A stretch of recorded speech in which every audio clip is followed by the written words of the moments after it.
الرحمن الرحیم لا تجعل مع اللہ الہا آخر، مت تجویز کر اللہ کے ساتھ الہا آخر کوئی اور معبود، فتقعد پس بیٹھ رہے گا تو مذموماً ملامت خوردہ، مخذولا بے یار و مددگار۔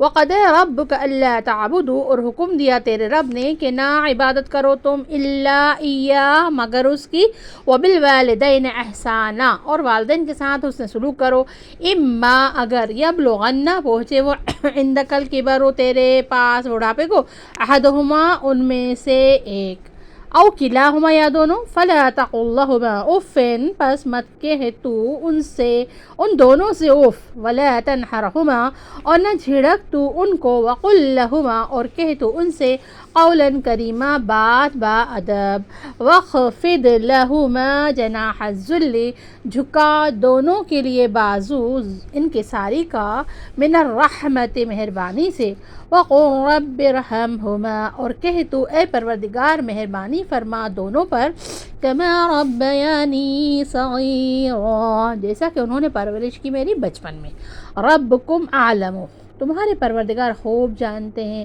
بما فی نفوسکم اس چیز کو جو تمہارے دلوں میں ہے، ان تکونوا صالحین اگر ہوئے تم نیک، فإنہ کان للأوابین غفورا تو بے شک اللہ تعالیٰ ہیں توبہ کرنے والوں کے لیے بڑے بخشش فرمانے والے۔ یہ کس کے بارے میں حکم آ رہا ہے؟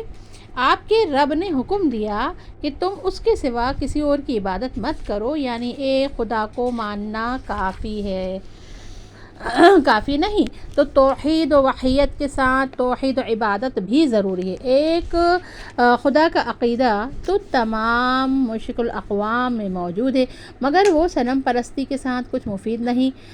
فرمایا جب بندہ اس کی عبادت بھی کرے کسی دوسرے کی چوکھٹ پر حبہ سائی نہ کرے۔ دوسرا حکم دیا کہ والدین کے ساتھ نیک سلوک کرنا۔ انسان کو وجود حقیقتاً اللہ تعالیٰ نے عطا فرمایا، مگر والدین سبب ظاہری ہیں، اس لیے متعدد آیات میں والدین کے حقوق اللہ تعالیٰ نے حقوق کے ساتھ ملا کر بیان فرمائے کہ ان کی زندگی میں جان و مال سے ان کی خدمت کرو، ہمیشہ ان کو خوش رکھو، والدین کے ساتھ نیک سلوک کرو، ہے نا۔ پھر کہہ رہے ہیں دل سے والدین کی تعظیم کرو اور ان سے محبت رکھو، والدین کی وفات کے بعد ان کے لیے دعائے مغفرت کرتے رہو، والدین کے کیے ہوئے عہد و پیمان جہاں تک ممکن ہو پورے کرو، والدین کے دوستوں کے ساتھ حسن سلوک کرو، ان کے رشتہ داروں کے ساتھ صلح رحمی کرو۔ رشتہ دار والدین کے رشتہ دار ہیں نا، دونوں کے، ننیحال بھی اور ددیحال بھی، والدین کے حسن سلوک کرو۔ اللہ کے نزدیک سب سے محبوب عمل کون سا ہے؟ آپ صلی اللہ علیہ وسلم نے فرمایا وقت پر نماز پڑھنا۔ سائل نے پوچھا پھر آپ نے فرمایا والدین کے ساتھ اچھا سلوک کرنا۔ پھر باپ جنت کا درمیانی بہترین دروازہ ہے، اب اولاد کو اختیار ہے کہ اس کی حفاظت کرے یا اسے ضائع کر دے۔ آپ صلی اللہ علیہ وسلم کا یہ بھی ارشاد ہے کہ اللہ تعالیٰ کی خوشنودی باپ کی خوشنودی میں ہے، اللہ تعالیٰ کی ناراضگی اس کی ناراضگی میں ہے۔ پھر کہہ رہے ہیں ابو امامہ رضی اللہ تعالیٰ عنہ بیان کرتے ہیں کہ ایک شخص نے آپ صلی اللہ علیہ وسلم سے دریافت کیا اولاد پر ماں باپ کا کیا حق ہے؟ آپ صلی اللہ علیہ وسلم نے فرمایا وہ دونوں تیری جنت ہیں یا دوزخ، یعنی والدین کی اطاعت و خدمت کر کے آدمی جنت بھی حاصل کر سکتا ہے، اور بے ادبی بے رسانی ناراضگی کر کے جہنم رسید ہو سکتا ہے۔ حضرت عائشہ رضی اللہ تعالیٰ عنہ سے مروی ہے، آپ صلی اللہ علیہ وسلم نے فرمایا میں خواب میں جنت گیا۔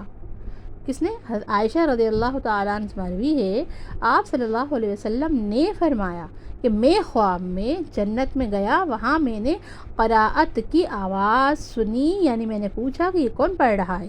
فرشتوں نے بتایا حارث بن نعمان۔ آپ صلی اللہ علیہ وسلم نے فرمایا یہ حسن سلوک کا نتیجہ ہے، یہ حسن سلوک کا نتیجہ ہے، اور اپنی والدہ کے ساتھ بہت زیادہ حسن سلوک کیا کرتے تھے۔ پھر فرمایا کہ ماں حسن سلوک کی اور باپ سے زیادہ حقدار ہے۔ ایک شخص نے صلی اللہ علیہ وسلم سے دریافت کیا کہ میری بہترین رفاقت حسن سلوک کا سب سے زیادہ حقدار کون ہے؟ آپ صلی اللہ علیہ وسلم نے جواب دیا تیری ماں۔ سائل نے پوچھا پھر آپ نے فرمایا تیری ماں۔ سائل نے پوچھا پھر آپ نے فرمایا تیری ماں۔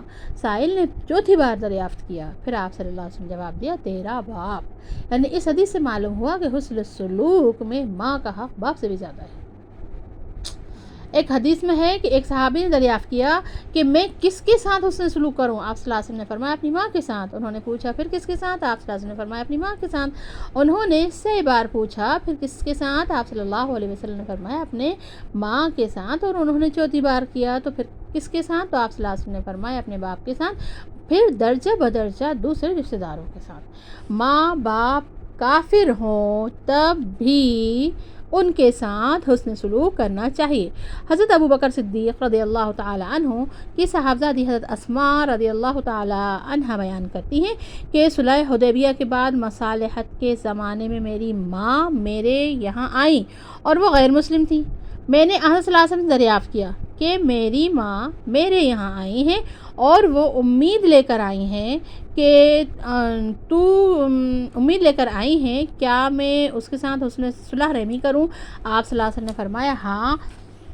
آپ صلی اللہ علیہ وسلم نے فرمایا ہاں تم ان کے ساتھ صلح رحمی کرو۔ پھر فرمایا سورہ لقمان آیت نمبر 15 میں ہے شرک اور کفر میں تو والدین کی بات ماننا جائز نہیں۔ اگر وہ تمہیں شرک کفر کرنے کا کہیں تو آپ نہیں مانو، مگر دنیا میں ان کے ساتھ خوبی سے بسر کرنا چاہیے۔ اس لیے اگر والدین غیر مسلم بھی ہوں مگر غربت کی وجہ سے مالی تعاون کے محتاج ہوں تو بڑھاپے کی وجہ سے خدمت کے محتاج ہوں تو مسلمان اولاد پر لازم ہے کہ ان کے ساتھ حسن سلوک کرے اور ان کے ساتھ خوبی سے بسر کرے۔ ماں باپ کے مرنے کے بعد ان کے دوستوں اور متعلقین کے ساتھ حسن سلوک کرنا بھی والدین کے لیے والدین کے ساتھ حسن سلوک کرنا ہے۔ حدیث شریف میں ہے کہ سب سے بڑا حسن سلوک یہ ہے کہ آدمی باپ کے مرنے کے بعد اس کے دوستوں کا خیال کرے۔ ابن عمر رضی اللہ تعالیٰ عنہ ایک مرتبہ مکہ شریف جا رہے تھے، راستے میں آدمی ملا، ابن عمر نے ان کو سلام کیا اور اس کو اپنے ساتھ گدھے پر بٹھا لیا اور اپنے سر سے پگڑی اتار کر اس کو عنایت فرمائی۔ ان کے شاگرد ابن دینار نے عرض کیا کہ یہ لوگ تو دیہاتی ہیں، کوئی معمولی چیز دی جائے تو بھی خوش ہو جاتے، یعنی آپ نے اس کا اتنا اکرام کیوں کیا؟